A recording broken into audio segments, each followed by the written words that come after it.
Assalamualaikum warahmatullahi wabarakatuh. Jadi di sini saya akan terangkan tajuk bab 1 iaitu tentang masyarakat feudal untuk sejarah STPM SEM 1. Masyarakat feudal abad ke-16 dan 17 ni dia terdapat di England dan juga di Jepun. Jadi saya akan terangkan tentang konsep masyarakat feudal terlebih dahulu. Okey, yang pertamanya, masyarakat feudal ni dia merupakan masyarakat yang terikat dengan peraturan yang ditetapkan oleh kerajaan atau golongan pemerintah. Sistem feudal merupakan sebuah kerajaan politik tempatan yang bebas daripada kawalan kerajaan pusat. Masyarakat feudal juga merupakan masyarakat yang berhierarki yang mempunyai struktur susun lapis yang berbentuk piramid. Masyarakat feudal ni kita dapat bahagikan kepada dua golongan. Yang pertamanya golongan pemerintah dan juga golongan diperintah. Kedudukan, kuasa dan juga status setiap golongan ditentukan melalui penguasaan ke atas tanah. Kat sini kita ada ciri-ciri masyarakat feudal di England dan juga di Jepun. Jadi saya akan terangkan ciri-ciri masyarakat feudal di England terlebih dahulu. Okey, yang pertamanya iaitu kedudukan maharaja. Menjelang abad ke-16 dan 17, raja ni dia mempunyai kedudukan yang mutlak dalam pentadbiran, perundangan dan juga kehakiman. Okey, maksudnya dia mempunyai kuasa penuh dalam bidang-bidang tersebut.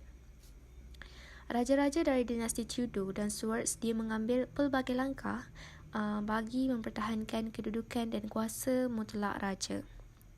Namun begitu, semasa pemerintahan Raja Charles II, Parlimen ni dia telah menyekat pengaruh raja dengan memaksa raja-raja menandatangani pengisytiharan hak. Semasa pemerintahan Raja Charles II ni juga, pemerintahan raja berperlembagaan dikenalkan di England. Dan perkembangan ini telah menyebabkan raja ni dia terpaksa patuh kepada undang-undang, maksudnya tertakluk kepada undang-undang yang telah digubal oleh Parlimen. Jadi kat sini kesimpulan kat sini raja yang berkuasa mutlak ni dia berubah kepada raja berperlembagaan pada abad ke-16 dan 17 Masihi. Ciri yang keduanya ialah pengaruh bangsawan. Menjelang abad ke-16 dan 17, pengaruh dan kuasa golongan bangsawan telah mengalami kemerosotan disebabkan oleh kedudukan raja yang semakin kuat ekoran perkembangan kapitalisme. Kapitalisme ni maksud dia sistem ekonomi yang cenderung ke arah pengumpulan kekayaan oleh individu tanpa sebarang gangguan. Maksudnya dia kapitalisme ni ialah sistem ekonomi yang bebas, tak ada campur tangan kerajaan pun. Lepas tu perkembangan ini telah menyebabkan raja di England dapat mengawal golongan bangsawan. Kemerosotan pengaruh bangsawan menyebabkan muncul golongan baharu iaitu golongan-golongan pegawai pentadbir. Pegawai-pegawai pentadbir ni dia mengambil alih peranan pembesar dalam membantu raja mengendalikan pemerintahan dan juga pentadbiran negara. Ciri yang ketiganya ialah pemilikan tanah. Menjelang zaman pertengahan, masyarakat feudal di England dia bergantung kepada tanah untuk menjalankan aktiviti ekonomi. Raja ni dia telah mengurniakan tanah kepada golongan bangsawan sebagai balasan sebab golongan bangsawan ni dia menawarkan khidmat tentera kepada raja tadi. Jadi dia dapat tanah sebagai ganjaran, balasan. Lepas tu menjelang abad ke-16 dan 17, perubahan dalam sistem ekonomi telah menyebabkan masyarakat feudal ni dia tidak bergantung kepada tanah. Sebaliknya masyarakat pada zaman ini dia melibatkan diri dalam aktiviti pertanian, komersial dan juga perindustrian. Maksudnya dia telah berubah, mengalami perubahan. Pelibatan dalam kegiatan ekonomi komersial berjaya mengukuhkan kedudukan raja. Jadi masyarakat feudal di England tidak lagi bergantung kepada tanah, tapi mereka ni mula melibatkan diri dalam ekonomi komersial yang mula berkembang pada masa ni. Ciri yang seterusnya ialah kewajipan peribadi. Wujud hubungan peribadi antara tuan tanah dan juga penyewa tanah. Kedua-dua pihak ni dia saling bergantung antara satu sama lain demi kepentingan bersama. Tuan tanah ni dia memberikan perlindungan, manakala penyewa tanah ni dia menawarkan perkhidmatan tentera kepada tuan tanah tadi. Menjelang abad ke-16 dan 17, berlaku perubahan dalam hubungan antara raja dan juga golongan bangsawan. Kedudukan raja dia jadi semakin kukuh. Jadi bila kedudukan mereka ni semakin kukuh, mereka ni tidak lagi bergantung kepada golongan bangsawan bagi mendapatkan bantuan ketenteraan. Jadi kesimpulannya, hubungan peribadi dan saling bergantung antara raja dan bangsawan mula berubah pada abad ke-16 dan 17 Masihi. Akhir sekali ialah mobiliti sosial. Menjelang zaman pertengahan, tidak berlaku mobiliti sosial dalam masyarakat feudal di England. Setiap golongan dalam masyarakat feudal ni dia menjalankan peranan dan tanggungjawab yang telah ditetapkan. Namun menjelang abad ke-16 dan 17 telah berlaku perubahan dalam ekonomi, politik dan sosial di England. Dan perubahan ini telah menyebabkan wujud mobiliti sosial dalam kalangan masyarakat di England. Perkembangan ini juga dia menyebabkan kedudukan sosial dan status masyarakat mula mengalami perubahan.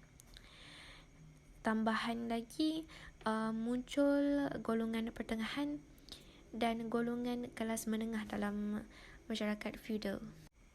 Okey, itu merupakan ciri-ciri masyarakat feudal di England. Jadi kita pergi pula kepada ciri-ciri masyarakat feudal di Jepun. Sama juga dia ada kedudukan maharaja, kedudukan shogun, pemilikan tanah, kewajipan peribadi dan juga mobiliti sosial. Jadi yang pertamanya ialah kedudukan maharaja. Okey, pada zaman keshogunan Tokugawa, maharaja ni dia tidak mempunyai kuasa dalam pemerintahan dan pentadbiran. Maharaja ni dia merupakan ketua negara, tapi tapi kuasa sebenar dia dalam pemerintahan tu terletak di tangan shogun. Dia tak ada kuasa pun dalam pemerintahan dekat kerajaan dia. Jadi shogun Tokugawa ni dia mengambil langkah-langkah untuk mengukuhkan kedudukan dan pengaruhnya. Beliau telah memperkenalkan undang-undang bagi mengurangkan pengaruh maharaja dan putera raja. Okey, yang keduanya ialah kedudukan shogun. Menjelang zaman keshogunan Tokugawa, kuasa pemerintahan terletak pada shogun. Shogun ni dia mengukuhkan kedudukan dengan menubuhkan pasukan tentera yang kuat. Shogun ni juga dia bertindak menyerahkan pentadbiran wilayah kepada wasal yang setia kepada dia. Beliau mengambil langkah bagi meningkatkan kekayaan dengan melibatkan diri dalam kegiatan ekonomi komersial dan pelombongan. Beliau ni juga turut mengambil tindakan mengawal golongan daimyo yang menguasai daerah.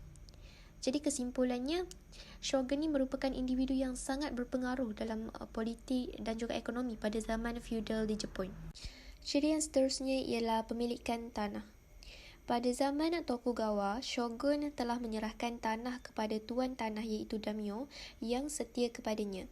Tuan tanah yang setia kepada shogun bertindak mengawasi gerak-geri golongan daimyo yang diragui kesetiaannya.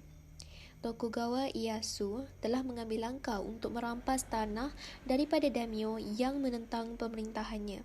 Shogun ni juga dia telah melantik beberapa orang pegawai untuk mentadbir dan menguruskan tanah miliknya. Pegawai yang menguruskan tanah milik shogun ni dikenali sebagai gundai dan juga daikan. Ciri yang keempat ialah kewajipan peribadi.